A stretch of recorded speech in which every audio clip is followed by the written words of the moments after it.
Chemistry का next numerical start करेंगे। Last lecture में हमने Faraday's second law of electrolysis के बारे में स्टडी किया था।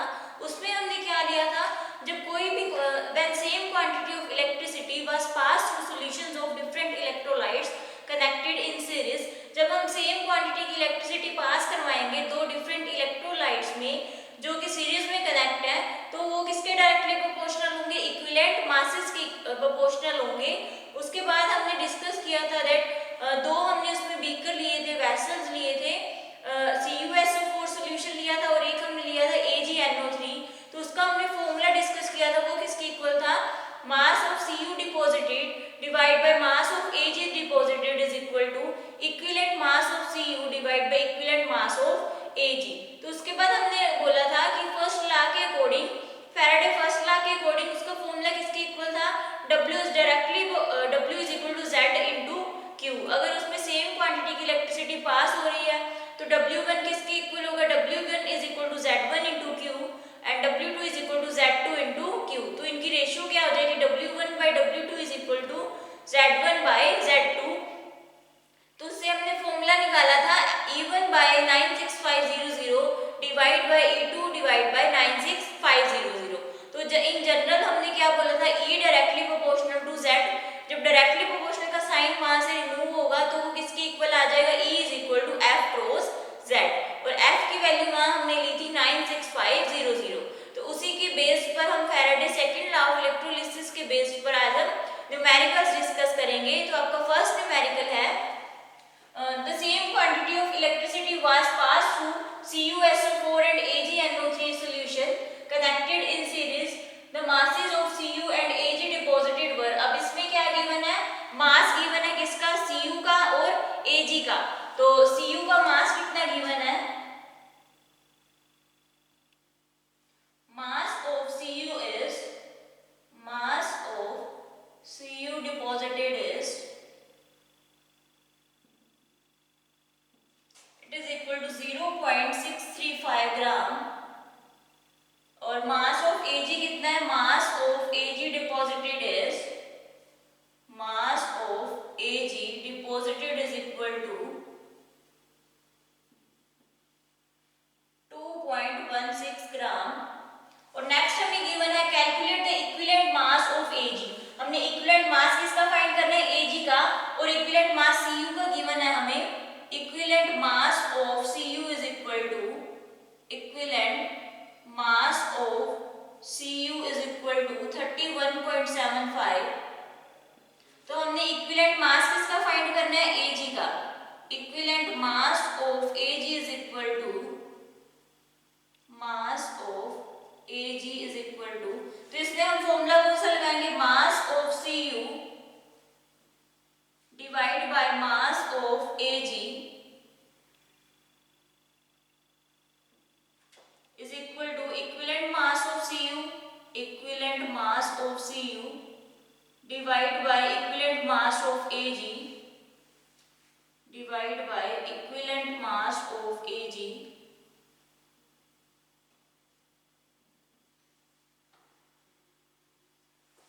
तो इसकी जो इसकी वैल्यूज हम पुट करेंगे, इसमें मास ऑफ Cu की वैल्यू गिवन है 0.635 ग्राम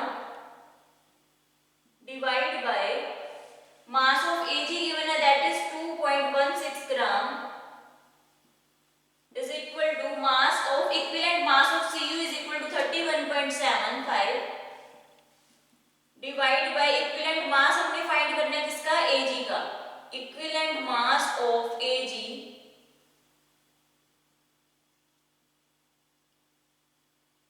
तो इसमें हम क्या करेंगे, क्रॉस मल्टीप्लाई करेंगे, इसको इसके साथ और इसको इसके साथ। So it is equal to 0.635 gram into equivalent mass of Ag into equivalent mass of Ag is equal to 31.75 into 2.16 ग्राम। तो इसको सोल्व करेंगे, हमारी वैल्यू किसके इक्वल होगी, equivalent mass of Ag is equal to, equivalent mass of Ag is equal to 31.75 into 2.16 divide by, तो ये value हमारी 635, तो हम पॉइंट्स को निग्लेक्ट करेंगे।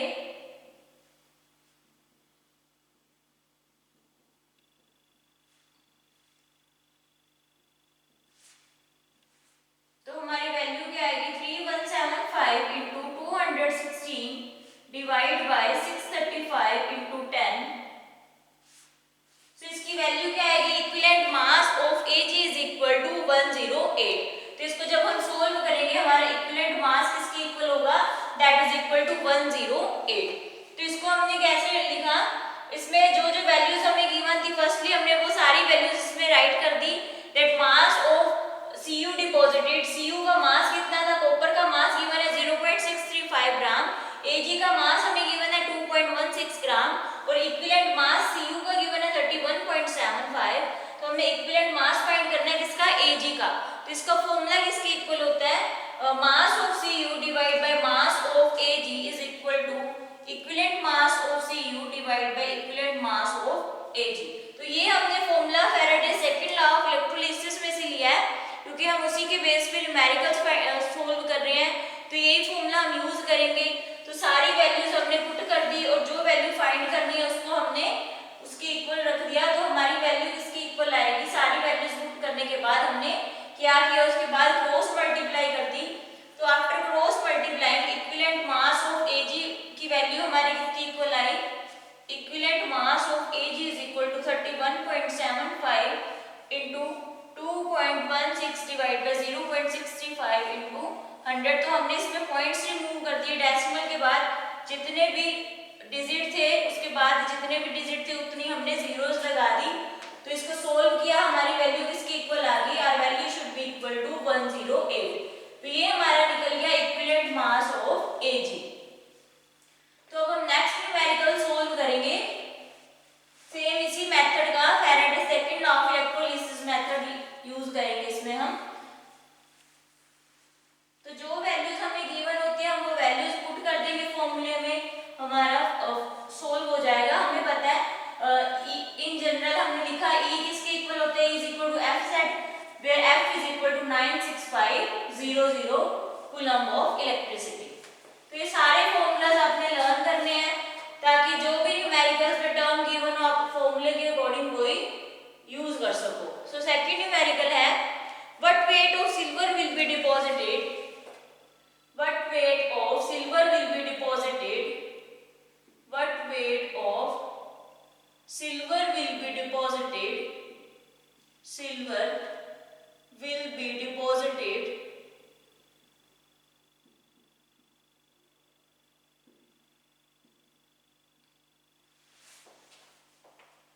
if the same current of, if the same current of, if the same current of 0.30 of 0.30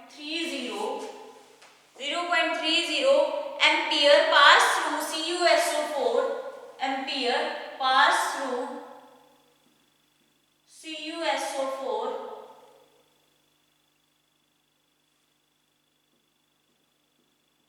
CuSO4 and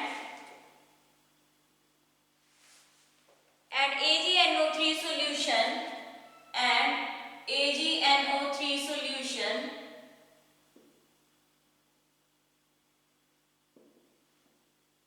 liberates 50 gram of Cu, liberates 50 gram of Cu। और इसमें हमें वैल्यूज गिवन है, equivalent weight given है हमें, equivalent mass of Cu is equal to 31.8, equivalent mass of Cu is equal to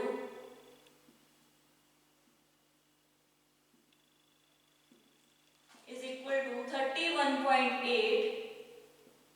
next equivalent mass given है, equivalent mass of Ag is equal to 108, equivalent mass of Ag is equal to, अभी हमने find भी किया था equivalent मास Ag का कितना आया था, दैट इज 108।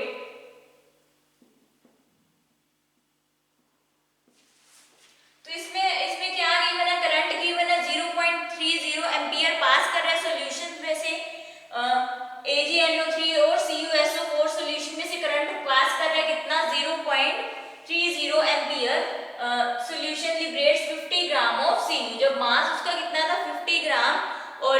का मास हमने फाइंड करना है, इक्विवेलेंट मासेस हमें दोनों के गिवन है, तो सेम फॉर्मूला अप्लाई करेंगे हम।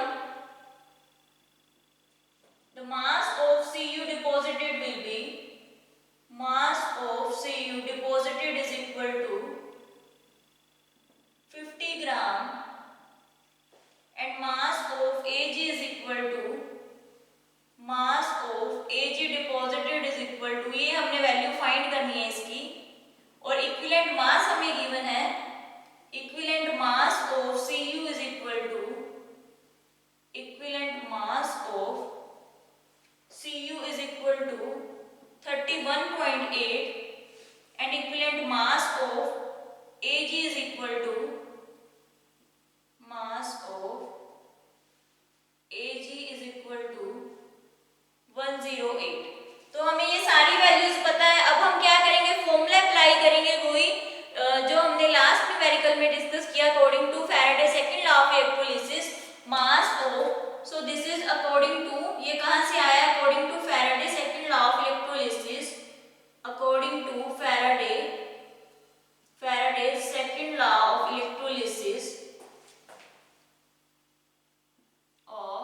electrolysis तो इसमें इसका फॉर्मूला क्या बनेगा, mass of Cu divide by mass of Cu divide by mass of Ag is equal to equivalent mass of Cu, equivalent mass of Cu divided by equivalent mass of Ag divided by equivalent mass of Ag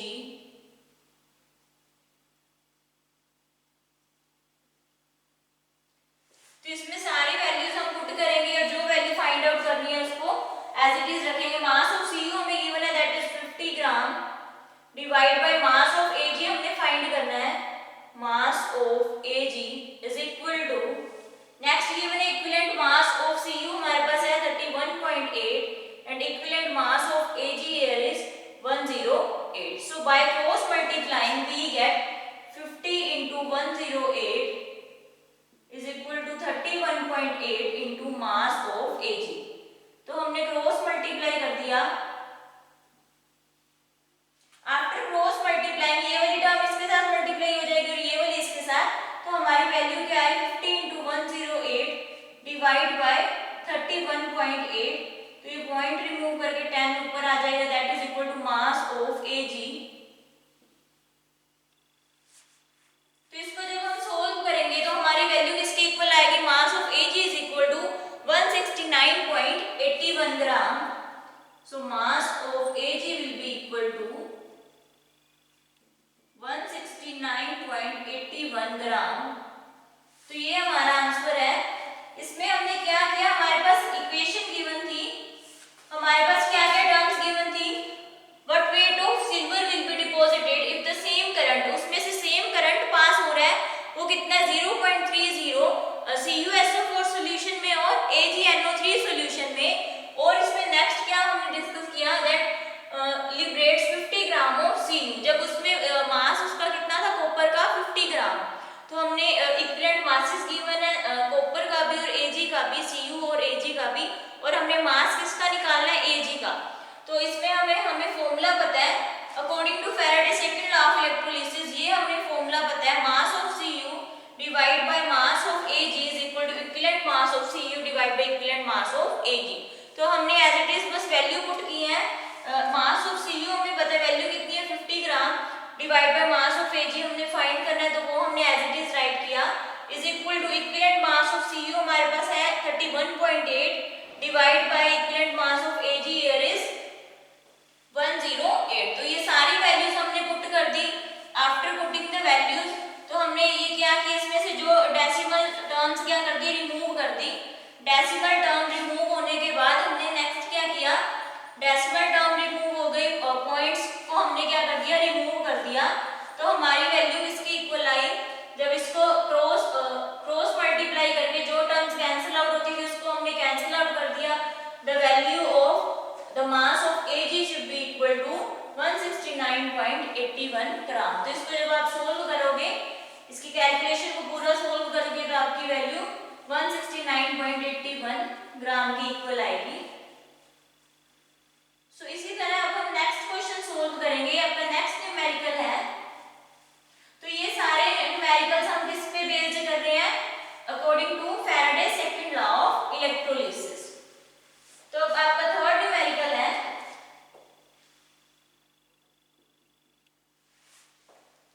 how long will it take for a current, how long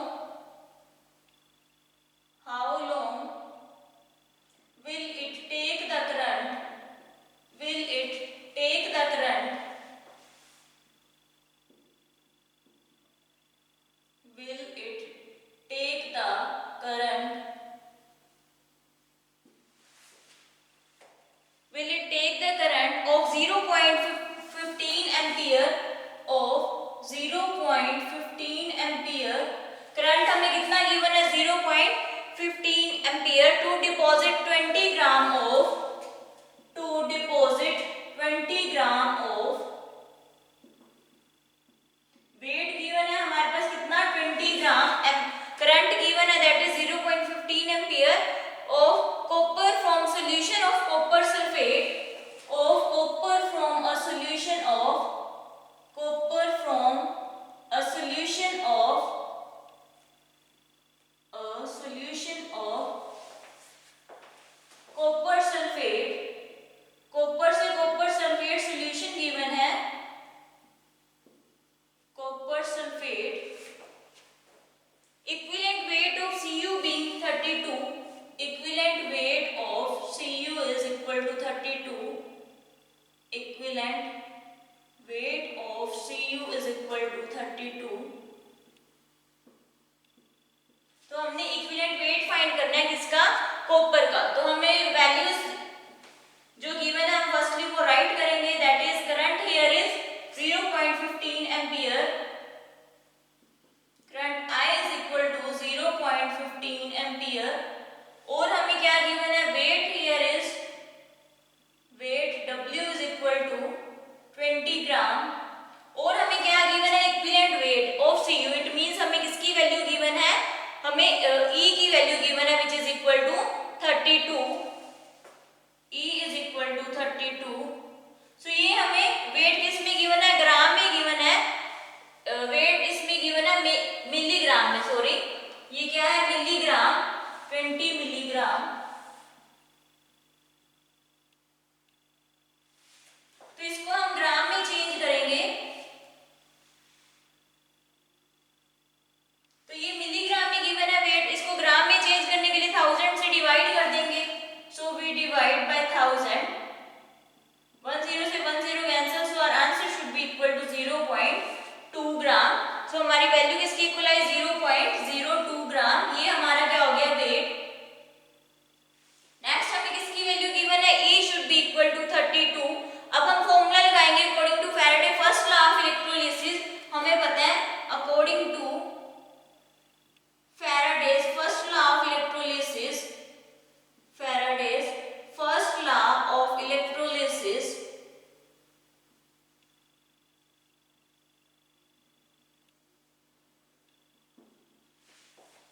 W is equal to Z into I into T। तो इसमें से हमें क्या values, हमें कौन कौन सी value given है? W की गिवन है, I की गिवन है, और क्या गिवन है? E गिवन है। इट मींस इसमें से अगर हम T की वैल्यू फाइंड आउट करें तो T की वैल्यू इसमें से क्या होगी? T, तो ये सारी वैल्यूज क्या हो जाएंगी? डिवाइड में Z into I।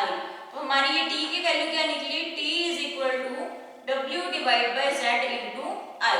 तो इसको अगर हम ले फर्स्ट इक्वेशन, हमें पता है Z की वैल्यू क्या होती है? E by F। The value of Z will be equal to E by F।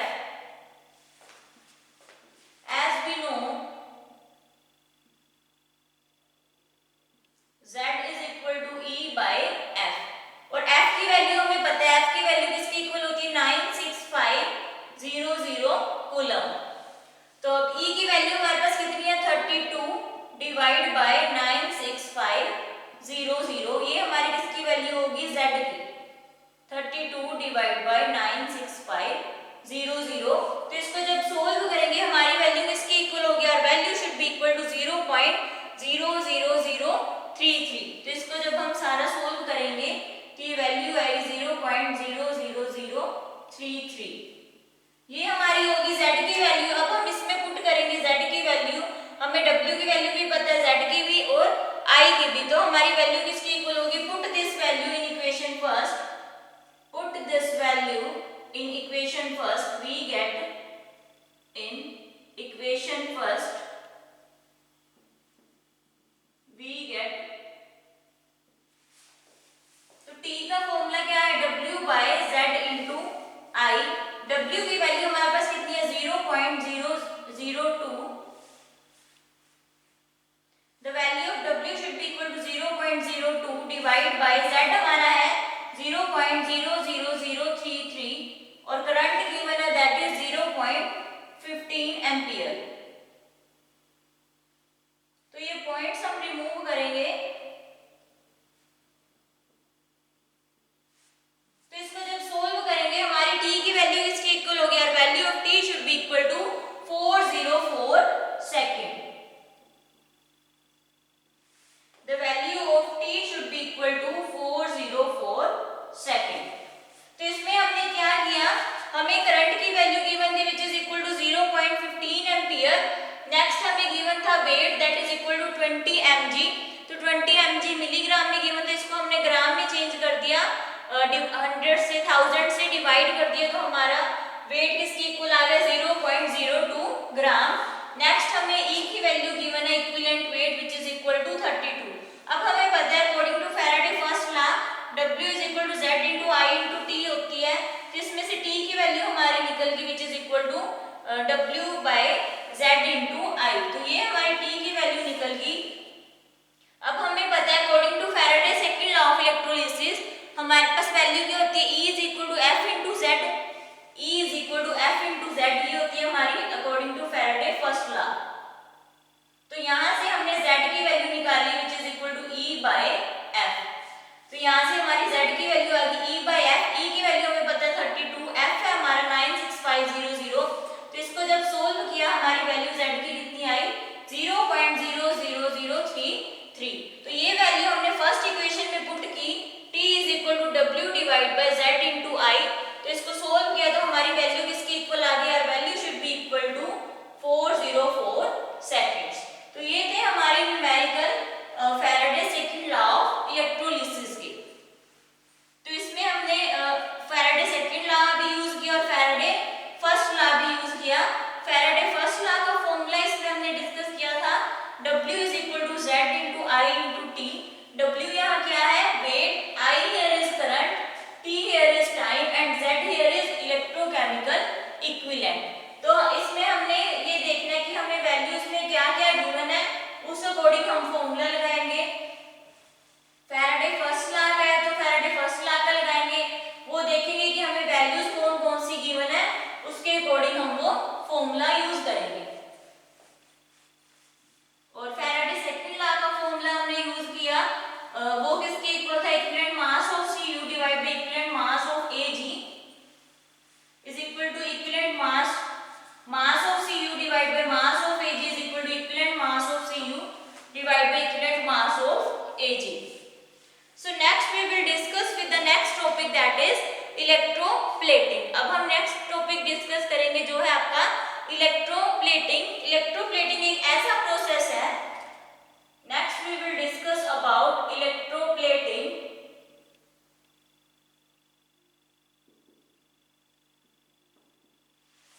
तो इलेक्ट्रोप्लेटिंग एक ऐसा प्रोसेस है जिसमें क्या होगी, लेयरिंग की डिपॉजिट होगी, सुपीरियर इंफीरियर के ऊपर क्या होगा, सुपीरियर मेटल डिपॉजिट होगा, लेयरिंग होगी सुपीरियर की इंफीरियर के ऊपर, सॉरी इंफीरियर की सुपीरियर के ऊपर डिपॉजिट होगी, लेयरिंग बनेगी, इसमें कोटिंग होगी with the help of electric current. जब उसमें क्या होगा, इलेक्ट्रिक करंट होगा तो उसमें लेयरिंग बनेगी, इंफीरियर मेटल किसके ऊपर होगा, सुपीरियर मेटल के ऊपर। तो इस प्रोसेस को हम बोलेंगे electroplating. So the process of depositing a, तो इसमें हम डिस्कस करेंगे the process of depositing a, the process of depositing a superior metal, depositing a superior metal over an inferior metal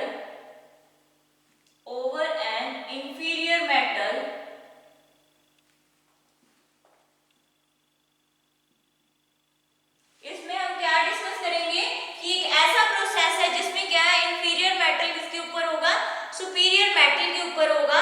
कब? जब इसमें से क्या पास होगा? With the help of electric current. Electric current जब इसमें होगा तभी ये प्रोसेस वर्क करेगा। With the help of electric current, with the help of electric current is called electroplating,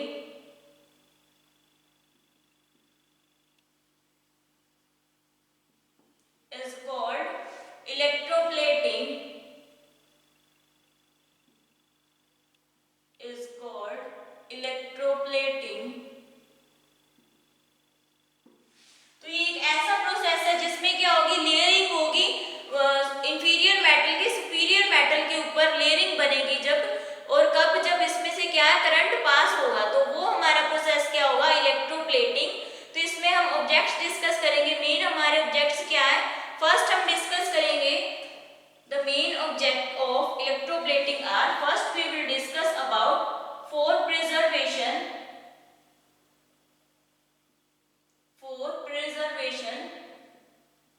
कि अगर इसमें अगर हम बात करें मेटल्स लाइक आयरन, आयरन जब इलेक्ट्रोप्लेटेड होता है, लोहा जब उसके ऊपर कोटिंग होती है, तो वो किससे, कौन कौन से मेटल का बना होता है? टिन, निकल या क्रोमियम।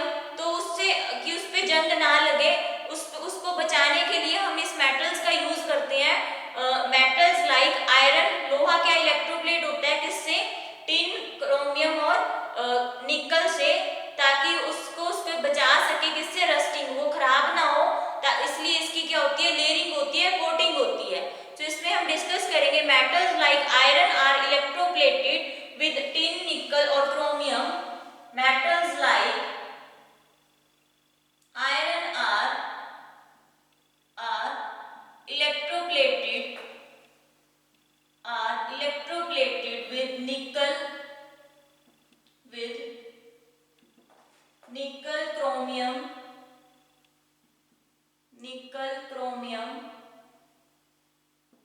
इन सब की क्या होती है?